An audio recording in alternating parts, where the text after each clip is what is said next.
אתם על אינטרטנט, וידאו בלוג עברי על טכנולוגיה, מדע, רעיונות ואנשים. והיום באינטרטנט, הילכו שניים יחדיו בלתי אם נועדו? או מה הקשר בין שילוב של מצלמה במכשירי טלפון ניידים, לכתובות קעקע, מצבות מודרניות והכנת קוקטיילים? מיד אחרי האות.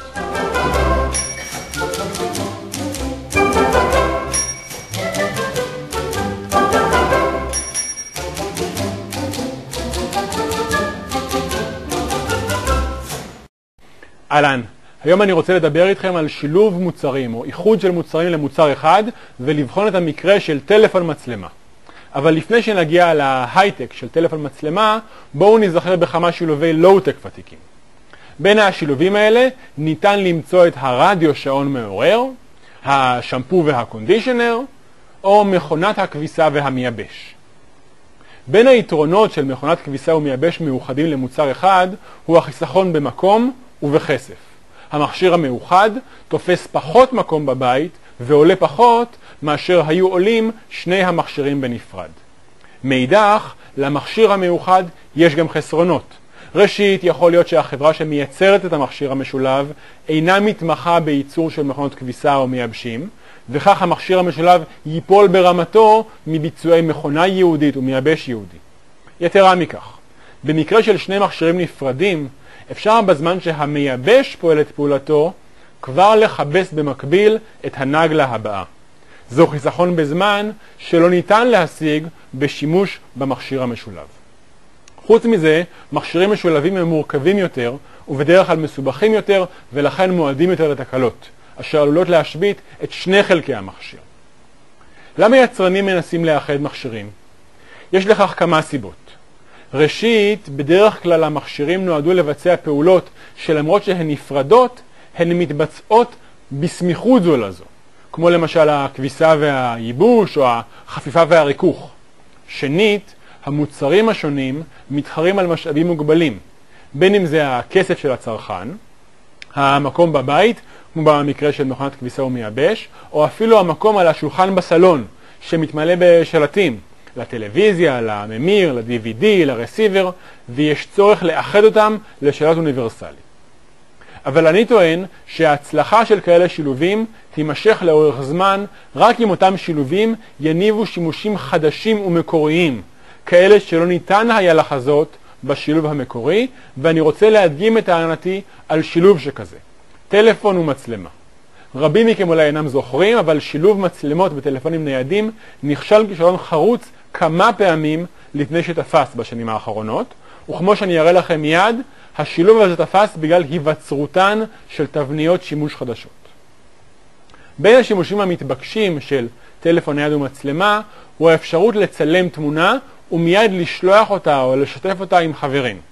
אין צורך להוריד את התמונה למחשב עם כבלים מסורבלים ואז להעביר אותה לתוכנת עריכה ואז לתוכנת אימייל. הטלפון הנייד עצמו מטפל בכל הדבר הזה.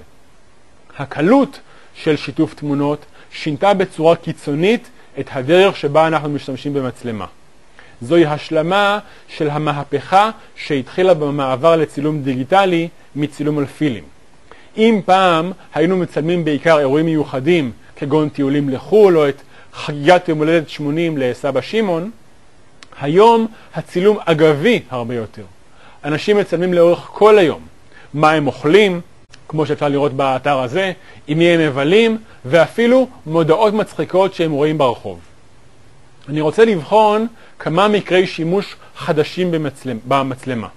הבחורה שבתמונה משתמש במצלמה שלה כדי לצלם את הדפיקה באוטו, אולי כדי לשלוח לחברת הביטוח. זהו מקרה של שימוש במצלמה לצורכי תיעוד של אירוע חריג, במקרה הזה התאונה, אבל אירוע שלא היה מתוכנן, כמו הטיול או מסיבת יום ההולדת.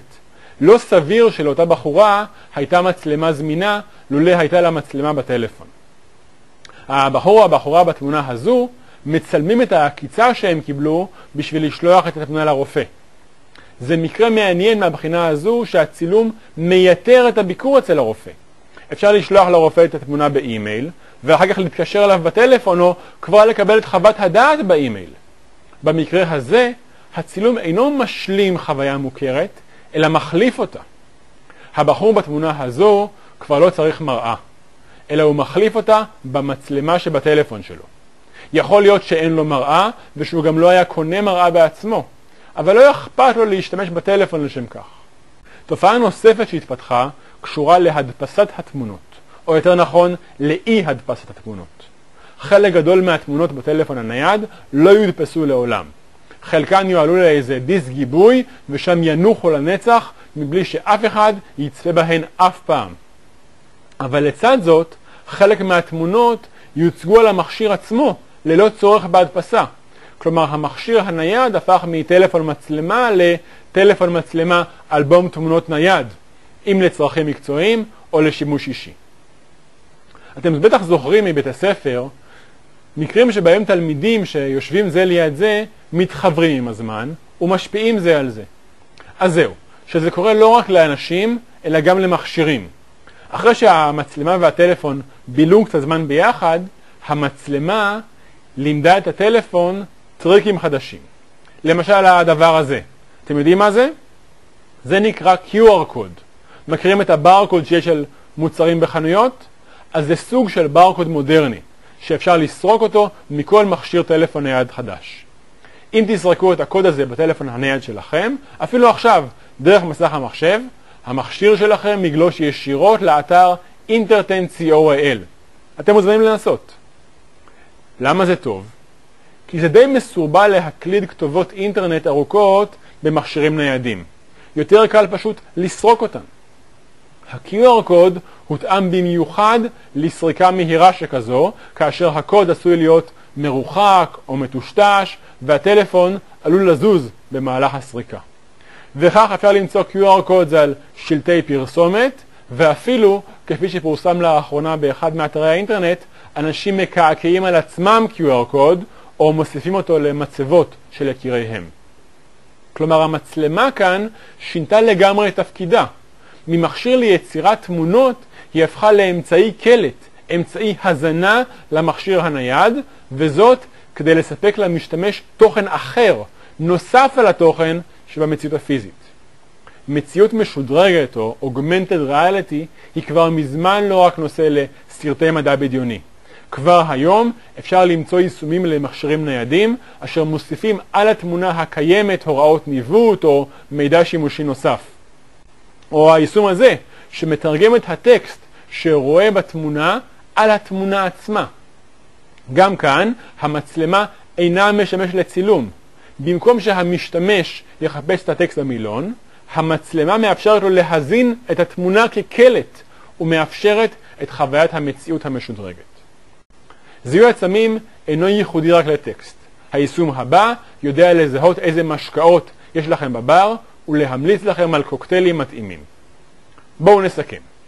איחוד מכשירים נוצר כדי לתמוך ברצף הפעולות המתבצעות על ידי כל מכשיר בנפרד. אבל כאשר מחברים טכנולוגיות קורים דברים מפתיעים. במקרה של הטלפון מצלמה, המצלמה יצרה אמצעי חדש להזנת קלט למכשיר הנייד ואפשרה יישומים מרתקים של מציאות משודרגת. שיעורי בית. אם גם לכם יש רעיונות מקוריים לשימוש במצלמה, תכתבו לי.